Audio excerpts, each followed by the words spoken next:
میں غلط سوچ رہی ہوں، وہ نشا اور عرصہ سے بات کرتا ہے، مجھے نہیں۔ پھر میں نے کیسے فرض کر لیا کہ وہ میرے متعلق کوئی خاص جذبہ رکھتا ہے؟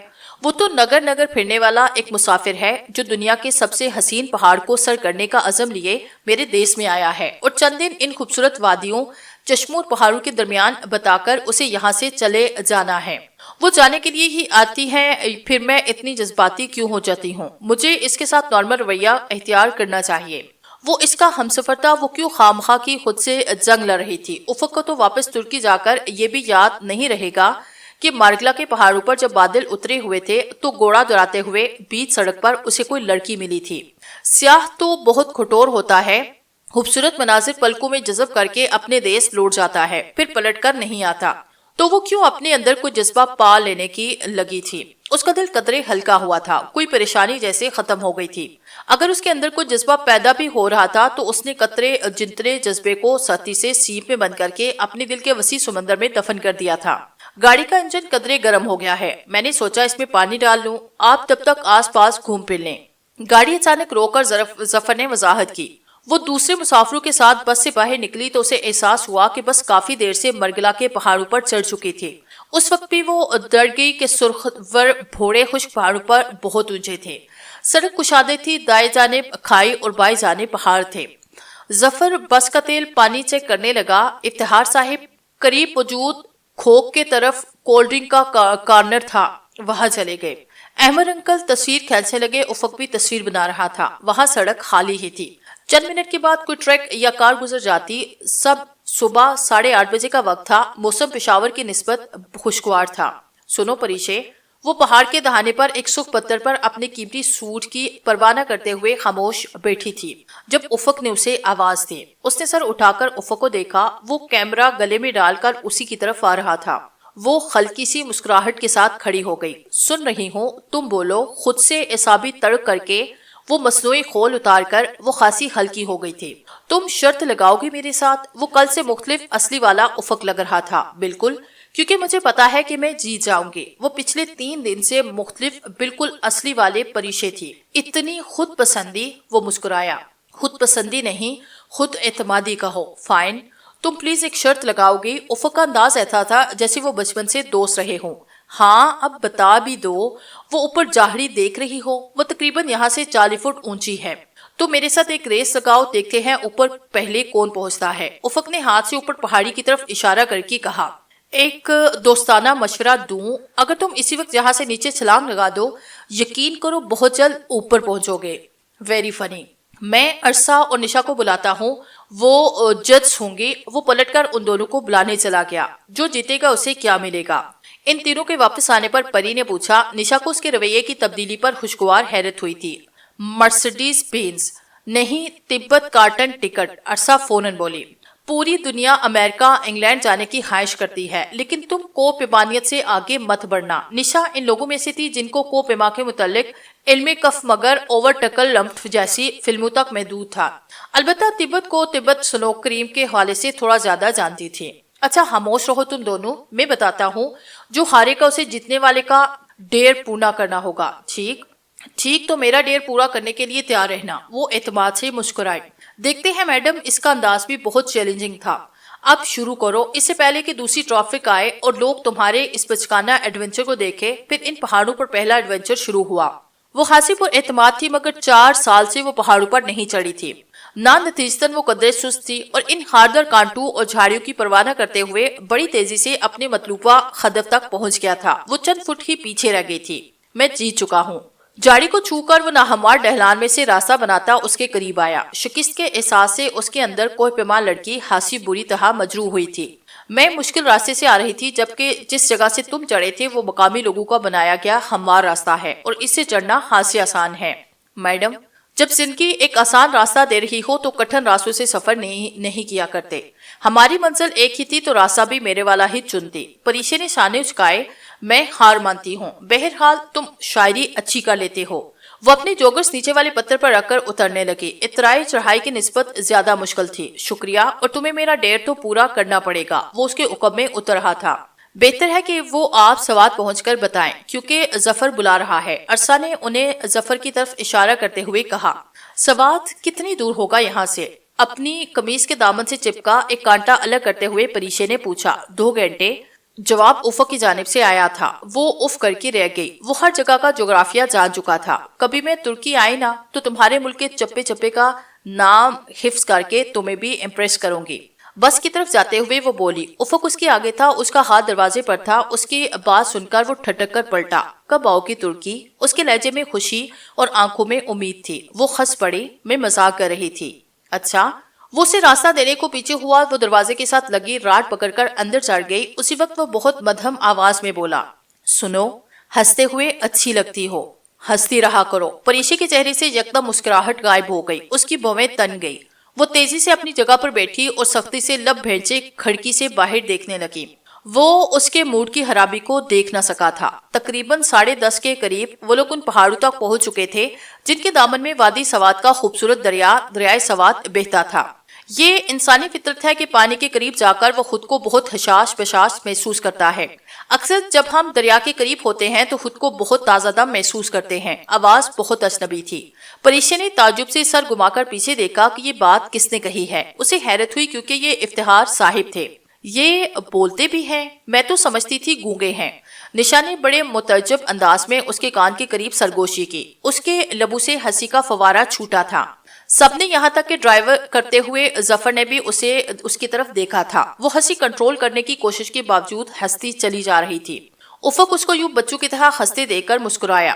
اس کی ہنسی تھم گئی۔ وہ سختی سے لب پیچ کر کھڑکی سے باہر دیکھنے لگی۔ نشا، اپنی دوست سے کہو اس کی کھڑکی کے باہر خشک پہاڑ ہے، دریا تو بائیں طرف بہہ رہا ہے۔ وہ کسے دیکھ رہی ہے؟ وہ نشا کے ساتھ والی نشست پر بیٹھا تھا۔ اس کی اور نشا کی نشست کے درمیان کافی راستہ تھا۔ وہ ایک جوکر اگلی نشست پر اور دوسرا درمیانی راستے میں رکھے قدرے جھک کر آہستہ سے نشا سے بولا، پری تمہاری کھڑکی کے باہر خشک پہاڑ ہیں، دریا تو بائیں طرف بہہ رہا ہے، تم کسے دیکھ رہی ہو؟ پہاڑوں کو؟ اس نے چہرہ موڑے بغیر سنجیدگی سے کہا۔ لگتا ہے ڈاکٹر کا موڈ پھر سے خراب ہو گیا۔ ویسے اس کو یہ دورے دن میں کتنی دفعہ پڑھتے ہیں؟ جتنی دفعہ کوئی عامیانہ انداز میں میری تعریف کرے۔ کھٹ سے جواب آیا۔ اوہ، وہ سمجھ گیا تھا۔ میں تو بس دل رکھنے کو کہہ رہا تھا تاکہ تم ہنستی رہو اور اتنی غصے والی اکھڑی اکھڑی سے شکل ہر وقت نہ بنائے رکھو۔ تمہیں برا لگا؟ ہاں۔ وہ ابھی تک کھڑکی سے باہر دیکھ رہی تھی۔ افق نے بے مشکل مسکراہٹ لبوں تک روکی تھی۔ بہت معذرت، میں آئندہ اسے جھوٹ بولنے کی ہمت نہیں کروں گا۔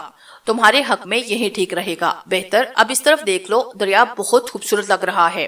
اس نے گردن کو بائیں جانب جنبش دی۔ افق مسکراہٹ چھپانے کو چہرہ اپنی دوسری جانب موڑ چکا تھا۔ اس نے افق کی کھڑکی کے کھلے شیشے کے پار نگاہ دوڑائی اور پھر نگاہ ہٹانا بھول گئی۔ سبزے ڈکے سبز پہاڑوں کے درمیان سڑک سے کوئی 100 میٹر نیچے بل کھاتا اس کا پارٹ کسی ندی سے تھوڑا سا ہی زیادہ چوڑا تھا۔ پانی بہت نیلا تھا جس کے اوپر جھاگ پتھروں سے ٹکرانے کا باعث پیدا ہو رہے تھے۔ اس میں رکھے دیو قامت پتھروں سے ٹکراتے پانی کا شور بہت بلند تھا۔ سوات اور کلام میں یہ شور آپ کا پیچھا نہیں چھوڑتا۔ دریا کے دونوں طرف کے پہاڑ سرسبز تھے جن پر مقامی لوگوں نے فصلیں اگا رکھی تھی۔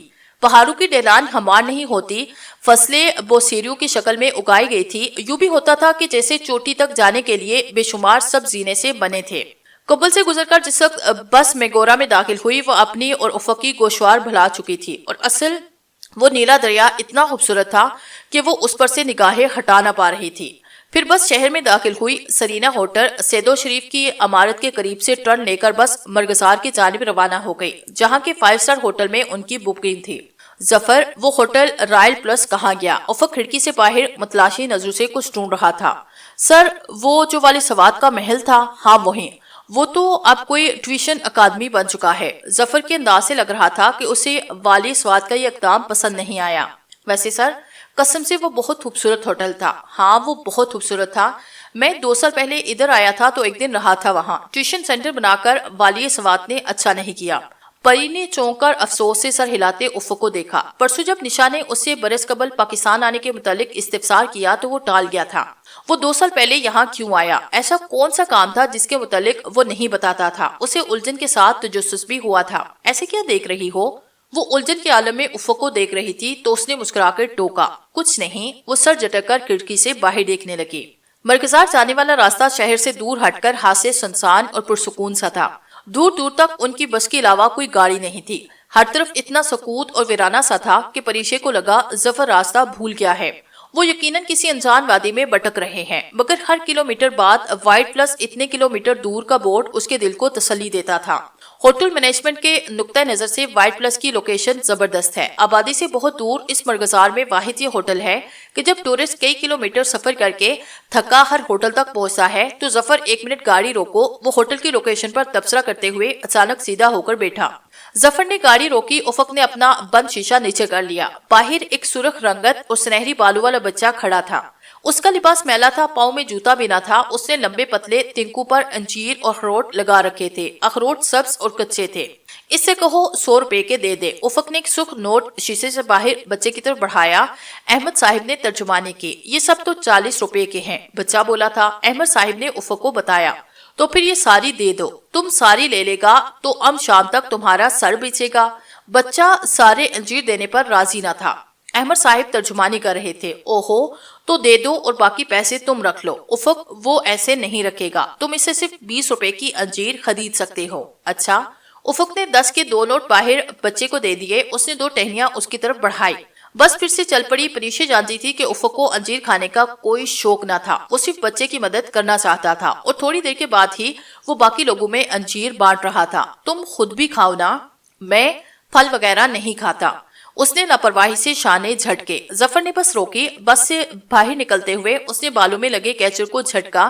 اسے احساس ہوا کہ کیچر کا درنگا پتھر قدرے ڈھیلا ہو چکا تھا۔ بس ایک بار کیچر گرنے پر پھر وہ الگ ہو جاتا۔ اس نے وہ افق کو واپس کرنے کا سوچا، مگر جانے کو اس کا دل نہیں چاہا تھا کہ وہ واپس کرے۔ اب وہ اسے اپنے پاس رکھنا چاہتی تھی، ہمیشہ کے لیے۔ وہاں ایک کھلا سا پارکنگ لاٹ بنا تھا جس کے آخر میں خاصی چوڑی سیٹر خیان تھی۔ پارکنگ لاٹ کے بائیں جانب ڈھلان تھی۔ وہاں چند فٹ نشیب میں 3-4 دکانیں تھی جہاں سواتی شالیں لٹکی دکھائی دے رہی تھی۔ دکانوں کے بائیں طرف پہاڑ ختم ہو جاتا تھا اور چشمہ بہ رہا تھا۔ بہتے پانی کی آواز اسے بہت پسند تھی۔ سیڑھیوں کے اختتام پر دور دراز تک پھیلا سبز لان تھا جس میں سنگ مرمر کے بینچ، کرسی اور میز رکھی تھی۔ لان کے اختتام پر سفید رنگ کا محل تھا، دودھ کی طرح سفید اور خوبصورت کہ اس پر نگاہ نہ ٹھہرتی۔ لان کی دائیں طرف سیدھی پتھریلی روش تھی۔ پری، یہ ہوٹل میں نہ دیکھ رہا ہے وہ ڈرامہ، موم کا چہرہ، یہی تو شوٹ ہوا۔ نشا آہستہ سے اسے بتانے لگی۔ شہلا اور افتخار کو اس روش کی دائیں جانب بنے کمروں میں سے ایک مل گیا، باقی سب کو دوسری منزل پر کمرہ ملا تھا۔ مجھے نہیں رہنا دوسری منزل پر، نانگا پربت سر کرنا آسان ہے، دوسری منزل پر چڑھنا بہت مشکل۔ افق نے یہ سنتے ہی اسے دوسری منزل پر رہنا ہوگا منہ بنایا، مگر کسی نے اس کی بات کو اہمیت نہ دی۔ وائٹ پلس کی وہ سفید عمارت دراصل اس کی پہلی منزل تھی۔ پتھریلی روش کے بائیں جانب جہاں چند کمرے اور دکانیں تھیں، ان کے آگے طویل سیڑھیاں پہاڑ کے اوپر لے جاتی تھی جہاں دوسری منزل تھی۔ وائٹ پلس کی چاروں منزلیں اس طرح مختلف بلندیوں مگر ایک ہی بھار پر اوپر تلے بنی تھی۔ وہ سیڑھیاں واقعی مشکل تھی۔ یہ احساس اسے انہیں عبور کرتے ہوئے ہی ہو گیا تھا۔ نیچے بہتے جھرنے کا شور ابھی تک اس کی سماعت سے ٹکرا رہا تھا۔ اس نے ارادہ کیا کہ وہ شام کو اس جھرنے تک ضرور جائے گا۔ دور سے دیکھنے میں یہ طویل سیڑھیاں جتنی خوبصورت لگتی ہیں، انہیں چڑھنے لگو تو اتنی ہی تھکا دیتی ہیں۔ اف اللہ! سیڑھیاں نیچے اترتے ہوئے اس نے بے اختیار جھنجھلا کر دائیں طرف نصب پنجرے پر ہاتھ مارا تو اندر بیٹھا خوبصورت مور سہم کر پیچھے ہوا۔ سوری! اسے بے اختیار شرمندگی ہوئی۔ اس کے آگے سیڑھیاں اترتے افق نے سر گھما کر اسے دیکھا اور پھر ہولے سے مسکرایا، پھر مسکراہٹ چھپانے کو رخ آگے پھیر کر نیچے اترنے لگا۔ اس نے اس کی مسکراہٹ نہیں دیکھی تھی، وہ بہت مسحور سی ہو کر اس خوبصورت مور کو دیکھ رہی تھی۔ ان سیڑھیوں کے دائیں اور بائیں جانب بہت بڑے بڑے پنجرے بنے تھے جیسے چڑیا گھر میں ہوتے ہیں۔ ان پنجروں میں مختلف پرندے، مور اور بندر قید تھے۔ اسے افسوس ہوا تھا کہ اس نے اتنے خوبصورت مور کو ڈرا دیا تھا۔ رک کیوں گئی ہو؟ چلو۔ نشا نے پلٹ کر اسے دیکھا، وہ سر جھٹک کر سیڑھیاں اترنے لگی۔ وہ چاروں نیچے جھرنے پر جا رہے تھے۔ پتھریلی روش جہاں ختم ہوتی اور جہاں سے پارکنگ لاٹ میں جانے کے لیے چند بے حد چوڑے زینے بنے تھے، اس جگہ پرانا شپتی کا ایک درخت تھا جس کے تنے کے ساتھ کرسی پر ایک بوڑھا سیکورٹی گارڈ بیٹھا ہوا تھا۔ یہاں سے ناشپتی نہیں توڑ سکتے؟ اس نے بڑی حسرت سے درخت کو دیکھا۔ افق دھیرے سے مسکرایا۔ وہاں جھرنے کے اوپر دائیں طرف کے پہاڑ پر چڑھتے ہوئے آگے جنگل ہے، وہاں جنگلی ناشپتی کے بہت سارے درخت ہیں، وہاں سے توڑ لینا۔ اس درخت کو تو یہ آدمی تمہیں کھاد بھی نہ لگانے دے گا۔ اس کی آواز میں تھکاوٹ تھی۔ تم ادھر ہی پیدا ہوئے تھے یا یہ انفارمیشن ہم پر اپنے علم کا روب جھاڑنے کو دیتے ہو؟ نہیں، دراصل میں جھینک جنگلی ناشپتی بہت شوق سے کھاتا ہوں۔ پچھلی دفعہ وہ میرے ساتھ آیا تھا تو وہاں چشمے کے اوپر ہم نے ناشپتی کے درخت دریافت کیے تھے۔ جینیے کون؟ عرصہ اور نشا نے پارکنگ لاٹ احاطہ عبور کرتے ہوئے بیک زبان ساتھ پوچھا۔ میرا دوست جینک یقین۔ اس کی آواز قدرے پسمردگا سی ہو گئی، آنکھیں بھی سرخ ہو رہی تھی، شاید وہ تھک چکا تھا۔ جڑنے کا لکڑی کا پل عبور کر کے وہ دوسرے پہاڑ پر مقامی لوگوں کے بنائے گئے کچے راستے پر اوپر چڑھنے لگے۔ راستہ بہت کچا تھا، پریشے کے جوگرز پر مٹی لگ رہی تھی، اس نے ہاتھ سینے پر باندھ رکھے تھے اور سر جھکا ہوا تھا۔ افق جینز کی جیبوں میں ہاتھ ڈالے اس کے برابر میں مگر چند قدم کا فاصلہ رکھے چل رہا تھا۔ وہ رہے ناشپتی کے درخت۔ افق کی آواز پر اس نے چلتے ہوئے سر اٹھا کر اوپر دیکھا، وہاں درختوں کے جھنڈ تھے۔ اسے سامنے بڑا پتھر دکھائی نہ دیا، اس کا پاؤں پتھر سے ہلکا سا ٹکرایا اور وہ جھٹکا کھا کر لڑکھڑائی۔ افق نے تیزی سے اس کا ہاتھ پکڑ کر کھینچا۔ وہ لڑکنے نہیں لگی تھی، ہلکی سی لڑکھڑائی تھی، مگر وہ سمجھا تھا کہ وہ پہاڑ سے گر رہی ہے، اس لیے اس نے فوری رد عمل کے تحت اس کا ہاتھ پکڑ کر سہارا دیا اور پھر فوراً ہاتھ چھوڑ دیا۔ عرصہ اور نشا اسی کافی آگے جا چکی تھی۔ وہ چلنے کی بجائے رک کر اسے دیکھنے لگی۔ وہ قدرے وضاحت دینے والے انداز میں بولا، سوری، میں سمجھا تم گرنے لگی ہو، تمہارا دماغ درست ہے؟ وہ اس کے سامنے کھڑی اسے گو رہی تھی۔ پری، میں… اس نے افق کی بات سنے بغیر تیزی سے اس کی کلائی تھامی۔ تمہیں بخار ہے، اتنا تیز بخار، ہاتھ دیکھو کتنا گرم ہے، اور نبض دیکھو کیسے دوڑ رہی ہے، اور تم بجائے ریسٹ کرنے کے ہائیکنگ کرنے نکلے ہو۔ ہاں، اسے اس لاپرواہ انسان پر بڑا غصہ آیا تھا۔ تم سے اتنا بھی نہیں ہوا کہ مجھے بتا ہی دو، میں ڈاکٹر ہوں، تمہیں دوائی تو دے ہی سکتی ہوں، مگر تمہیں خود کو اذیت دے کر اپنے آپ کو بہادر کہلوانے کا شوق ہے۔ تم انتہائی فضول انسان ہو، فوراً واپس چلو میرے ساتھ۔ وہ جو پہلے بکھلا گیا تھا اب مسکراہٹ لبو تلے دبائے سر جھکائے کھڑا اس کی ڈانٹ سن رہا تھا۔ معاف کرنا ڈاکٹر، میرا نہیں خیال کہ میں اتنا بیمار ہوں کہ بستر سے لگ کر بیٹھ جاؤں۔ یہ فاصلہ کرنے والے تم نہیں، میں ہوں، سمجھے تم؟ وہ واپس جانے کو پلٹی تو وہ بھی سر جھکائے اس کی فکر مندی بڑے غصے سے محفوظ ہوتا اس کے پیچھے چل دیا۔ وہ بڑبڑاتی ہوئی پہاڑ سے نیچے اتر رہی تھی۔ ڈاکٹر، واقعی اتنا زیادہ؟ وہ جھٹکے سے پیچھے اٹھی۔ وہ اس کے حکم میں محض ایک قدم کے فاصلے پر تھا، اس کے ایک دم مڑنے پر فوراً پیچھے نہ ہوتا تو اس سے ٹکرا جاتا۔ سنو، تمہیں آخری مرتبہ بتا رہی ہوں، میرے سامنے اپنا منہ بند رکھو، مجھے بڑبڑاتے ہوئے مریض زہر لگتے ہیں۔ افق نے تابداری سے لبوں پر انگلی رکھ لی۔ سوری ڈاکٹر، اب نہیں بولوں گا۔ اس کے لہجے اور شہد رنگ آنکھوں سے شرارت جھلک رہی تھی۔ ہاں، اب ٹھیک ہے، چلو۔ وہ اس کے آگے چلنے لگی۔ ویسے کتنی دیر تک نہیں بولنا؟ جب تک میں نہ کہوں، اور اب خاموش رہو۔ وہ اس کے آگے چلتی ہوئی اوپر کمرے تک لے آئی۔ اسے پیراسٹامول کی 2 گولیاں دے کر سختی سے سو جانے کو کہا، مگر میں سونا نہیں چاہتا۔ بیڈ پر بیٹھے افق نے احتجاج کیا۔ خاموش، بالکل خاموش، ڈاکٹر کے سامنے اپنی زبان بند رکھا کرو۔ اسے باقاعدہ ڈانٹ کر وہ اس کے کمرے سے آئی۔ دوسری منزل پر کمروں کی قطاریں تھی، سامنے لان تھا جو مستطیل شکل کا تھا۔ اس لان کے دہانے پر جہاں کھائی تھی جھاڑیوں اور چند درختوں کی معمولی باڑ سی بنی تھی۔ وہ اپنے بیگ سے ڈائری اور پین نکال لائی اور لان کے وسط میں بچھی کرسیوں میں ایک پر بیٹھ کر اپنے سفر کے متعلق لکھنے لگی۔ جب اسے مکمل یقین ہو گیا کہ آس پاس اس کے سوا کوئی نہیں تو جاگر اٹھا کر پاؤں میز پر رکھ لیے اور ڈائری گھٹنوں پر ڈائری لکھتے ہوئے وہ افق کے کمرے کی جانب نگاہ بھی دوڑا لیتی۔ ایک بار جا کر دیکھ بھی آئی، وہ آنکھوں پر بازو رکھے سو رہا تھا۔ وہ مطمئن ہو کر واپس آئی تو ایک چھوٹا سا بندر میز پر بیٹھا اس کی ڈائری کو چھیڑ چھاڑ کر رہا تھا۔ ایک بندر نیچے گھاس پر انگرائیاں لے رہا تھا۔ اس کے قریب آتا دیکھ کر ایک بندر تو چھپاک سے غائب ہوا، جبکہ گھاس پر لیٹا بندر احتراماً سیدھا ہو گیا۔ اس نے مسکراتے ہوئے اپنا پین بندر کی طرف بڑھایا، جسے اس نے اپنے ہاتھوں کی مدد سے پکڑا۔ کچھ دیر وہ اس سے کھیلتا رہا، وہ مسکراتے ہوئے اسے دیکھتی رہی۔ پھر یکدم بندر نے اس کا پین زور سے اچھلا، وہ لان کے دہانے پر سے ہوتا نیچے کھائی میں گر گیا۔ پریشے کے چہرے سے مسکراہٹ غائب ہو گئی۔ دفع ہو جاؤ تم، اس نے غصے سے پاؤں زور سے زمین پر مارا۔ بندر اچھلتا ہوا بھاگ گیا۔ پری نے افسوس سے کھائی کی طرف دیکھا، اس کا پین اب واپس نہیں آ سکتا تھا۔ پھر وہ افق کے متعلق سوچنے لگی۔ اسے سیف کے متعلق سوچنا برا لگتا تھا، مگر افق کی باتوں کی شرارت بھری شہد رنگ آنکھوں اور اس کی لبوں میں چھپی مسکراہٹوں کو سوچنا اسے بڑا اچھا لگ رہا تھا۔ وہ شخص جسے 4 دن پہلے تک وہ جانتی بھی نہ تھی اب بہت شناسا لگ رہا تھا، بلکہ نہیں، وہ شاید اسے قوم ماں کو صدیوں سے جانتی تھی، روح سے وجود میں آنے سے بھی پہلے، پہلی سانس سے بھی پہلے سے۔ اسے لگا افق کسی کو پکار رہا ہے۔ وہ کمرے کا دروازہ کھلا چھوڑ کر آئی تھی، تبھی آواز آ رہی تھی۔ وہ اتنی جلدی جاگ گیا؟ وہ جگہ نہیں تھا، وہ شاید سو بھی نہیں رہا تھا۔ اس کا بازو اب اس کی آنکھوں پر نہیں تھا، اس کی پیشانی اور پورا چہرہ پسینے سے تر تھا۔ افق، پریشی نے اس کے نزدیک ہو کر بغور اسے دیکھا۔ اس کے لب ہولے ہولے لرز رہے تھے، وہ شاید کچھ کہہ رہا تھا۔ میرا آکسیجن کین کہاں ہے؟ میرا آکسیجن کین کہاں ہے؟ بند آنکھوں اور نفی میں ہلتے سر کے ساتھ وہ مدھم آواز میں جیسے پکار رہا تھا، افق اٹھو۔ اس نے اس کا شانہ دھیرے سے ہلایا، اس کی قمیص پسینے میں بھیگی تھی۔ میرا آکسیجن کین، ہنادے میرا آکسیجن کین۔ اس نے درمیان میں ترک زبان کا کوئی لفظ بولا تھا۔ وہ جیسے سمجھ نہ سکی، اس نے زور سے اس کا کندھا ہلایا۔ افق نے فوراً آنکھیں کھولی اور جھٹکے سے اٹھ بیٹھا۔ اس کی آنکھوں میں بے یقینی اور خوف تھا۔ میرا آکسیجن کین سے کہاں ہے؟ افق، تمہارے پاس کوئی آکسیجن کین نہیں؟ کیا تمہیں آکسیجن نہیں آ رہی؟ سان گو رہا ہے کیا؟ وہ کچھ بھی سمجھ نہیں پائی۔ اس نے چونک کر پری کو دیکھا۔ میں کہاں ہوں؟ پھر وہ اپنی ترک زبان میں کچھ بولا۔ تم وائٹ پیلس مرغزار سوات میں ہو۔ تم نے شاید کوئی برا خواب دیکھا ہے۔ خواب؟ وہ جھٹکے سے کمبل اتار کر بیڈ سے اتر آیا۔ تم ٹھیک تو ہو نا؟ اس نے دھیرے سے افق کے کندھے پر ہاتھ رکھا۔ وہ اس کا ہاتھ جھٹک کر چند قدم آگے بڑھ گیا۔ وہ ادھر ادھر دیکھتے ہوئے صورتحال سمجھنے کی کوشش کر رہا تھا۔ تم جاؤ یہاں سے۔ وہ اس کی جانب کمر کیے دیوار کی طرف دیکھ رہا تھا۔ وہ اسے نظریں نہیں ملا رہا تھا۔ اس کے چہرے پر انجانا خوف اور اضطراب تھا۔ وہ اس کے سامنے آئی اور بزغور اس کے چہرے کو دیکھا، جس کی رنگت کسی مرجھائے پیلے گلاب کی طرح زرد تھی۔ مجھے بتاؤ تمہیں کیا ہوا ہے؟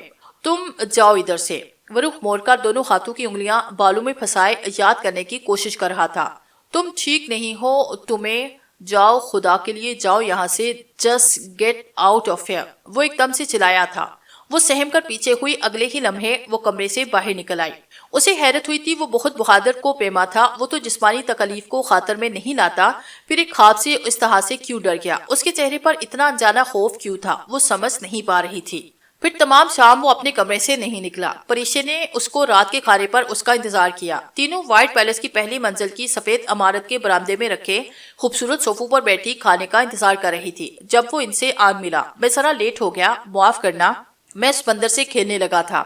گوڑو کے علاوہ بندروں سے بھی آپ کی اچھی خاصی انڈرسٹینڈنگ لگتی ہے، نشا نے بے ساختہ کہا۔ سمجھا کرے نا۔ ڈارون کہتا تھا انسان پہلے بندر تھا۔ کیوں افق بھائی، انسان پہلے بندر تھا یا نہیں؟ البتہ ڈارون کے آباء و اجداد ضرور بندر تھے۔ وہ ایک دم وہی پرانا ہنستا مسکراتا افق لگ رہا تھا۔ شام والے واقعے کا اس کے چہرے پر شابے تک نہیں تھا۔ وہ سر جھٹک کر خاموشی سے کھانا کھانے لگی۔ وہ کمرے کا دروازہ کھول کر باہر برآمدے میں آئی۔ برآمدہ کافی طویل تھا اور ہر کمرے کے دروازے دونوں طرف خوشنما پھولوں کے گملے رکھے تھے۔ برآمدے کے آگے سفید ستون سے بنے تھے۔ وہ ایک ستون سے ٹیک لگائے سامنے کا منظر دیکھنے لگی۔ قدرتی گرین گھاس سے ڈھکے مستطیل لان کے دہانے پر لگی جھاڑیوں کی بار کے ارد گرد ہی چھوٹا بندر چکراتا پھر رہا تھا۔ اس کے ہاتھ میں ادھ کھایا چھوٹا سب سیب تھا۔ وہ فجر کا وقت تھا، ہر طرف گیلا نلاہٹ بھرا اندھیرا چھایا ہوا تھا۔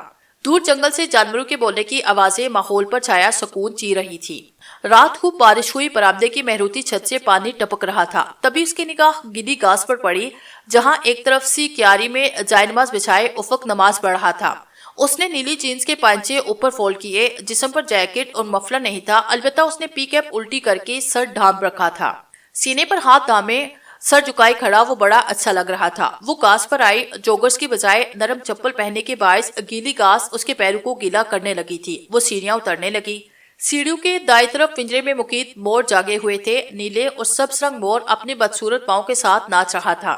سفید مورنی کونے میں بیٹھی ناچ دیکھ رہی تھی۔ وہ ستائش سے رک کر انہیں دیکھنے لگی۔ اس کی موجودگی کا احساس کر کے مور رک گیا۔ اسی لمحے اسے مور اور خود میں کوئی فرق محسوس نہ ہوا تھا۔ وہ اتنا حسین مور اپنی خوبصورتی کے باعث تمام عمر کے لیے اس پنجرے میں مقید کر دیا گیا، بالکل ایسے جیسے خود اس نے خوبصورتی اور دولت نے اس کے قدموں میں سیف کے نام کی زنجیر ڈالی تھی۔ کاش وہ اس وقت تھوڑی سی ہمت کر کے پاپا کو منع کر دیتی۔ سیف کے متعلق سوچ کر ہی وہ اداس ہو گئی تھی۔ اس سمے اسے نیلے اندھیرے میں اس وقت مرغزار بہت اداس لگا تھا، اور جب وہ نیچے جھرنے کے پل تک آئی تو اسے سامنے والے درخت پر بیٹھی وہ چڑیا بھی بہت اداس گیت گاتی محسوس ہوئی تھی۔ وہ اس وقت پہاڑ پر بنے بل کھاتی کچے راستے پر چڑھ کر اوپر ناشپتی اور سیبو کے درختوں تک پہنچ گئی تھی۔ جب اس نے اپنے حکم میں پکار سنی، اس نے گردن گھما کر دیکھا۔ افق پل پر چلتا ہوا اس تک آ رہا تھا۔ اس کے پاؤں میں جوگرز اور گردن میں مفلر تھا۔ الٹی پی کیپ اب سیدھی ہو چکی تھی۔ وہ رک کر اس کا انتظار کرنے لگی۔ تم ادھر کیا کر رہی ہو؟ وہ چند قدم نشیب میں تھا۔ تمہارا انتظار؟ مجھے علم تھا تم میرے پیچھے جھرنے تک ضرور آؤ گے، وہ سوچ کر بولی۔ میرا ناشپتی کھانے کو دل چاہ رہا تھا۔ وہ بھی اب اس کے قریب آ چکا تھا۔ وہ دونوں ساتھ اوپر چڑھنے لگے۔ گہرا نیلا اندھیرا قدرے ہلکا ہوا تھا۔ تم میری وجہ سے کل نہیں کھا سکی تھی۔ افق نے بغیر کسی شرمندگی کے کہہ کر اسے ایک نظر دیکھا۔ وہ سرخ اور گلابی امتزاج کے شلوار قمیض میں ملبوس تھے۔ ہاں، وہ چڑھتے چڑھتے اب پہاڑ کے اوپر پہنچ گئے تھے۔ اب بہت چھوٹا اور وائٹ پیلس بہت دور دکھائی دے رہا تھا۔ وہ جگہ ناہموار تھی، بہت سے درخت اونچے نیچے ڈھلان پر اگے تھے۔ وہ ایک درخت پر چلی آئی۔ کھاؤ گے؟ ایک ناشپتی توڑ کر اس نے دوپٹے سے خوب رگڑ کر صاف کی۔ یہ اس کا سیبوں اور ناشپتیوں کو صاف کرنے کا اپنا طریقہ تھا اور افت کی طرف بڑھائی۔ اس نے ہلکی سی مسکراہٹ کے ساتھ نفی میں سر ہلایا۔ میں پھل نہیں کھاتا۔ کیوں؟ یوں ہی اچھے نہیں لگتے؟ وہ ایک درخت کے تنے سے ٹیک لگا کر بیٹھ گیا۔ کھایا کرو، ان میں فائبرز ہوتے ہیں، معدے کے لیے اچھے ہوتے ہیں، وہ ڈاکٹر کے محسوس انداز میں کہتی اس کے ساتھ بیٹھ گئی۔ اور سنو، تمہاری طبیعت کیسی ہے؟ خود دیکھ لو۔ افق نے اپنی کلائی اس کی جانب بڑھائی۔ سنجیدہ لہجے کے پیچھے شرارت تھی۔ اس نے بس ایک سیکنڈ کو نبض پکڑی، پھر چھوڑ دی۔ ابھی تک بخار ہے، مگر کل کی نسبت ہلکا۔ افق نے ہاتھ پیچھے کر لیا۔ دور نیلے آسمان پر نارنجی سورج طلوع ہونے کو بےتاب تھا، مگر گہرے سیاہ بادل اسے راستہ نہیں دے رہے تھے۔ تم نے آج موج کو ناچتے دیکھا تھا پری؟ اس کی نگاہیں آسمان پر چھائے بادل پر تھی۔ وہ خاموش رہی۔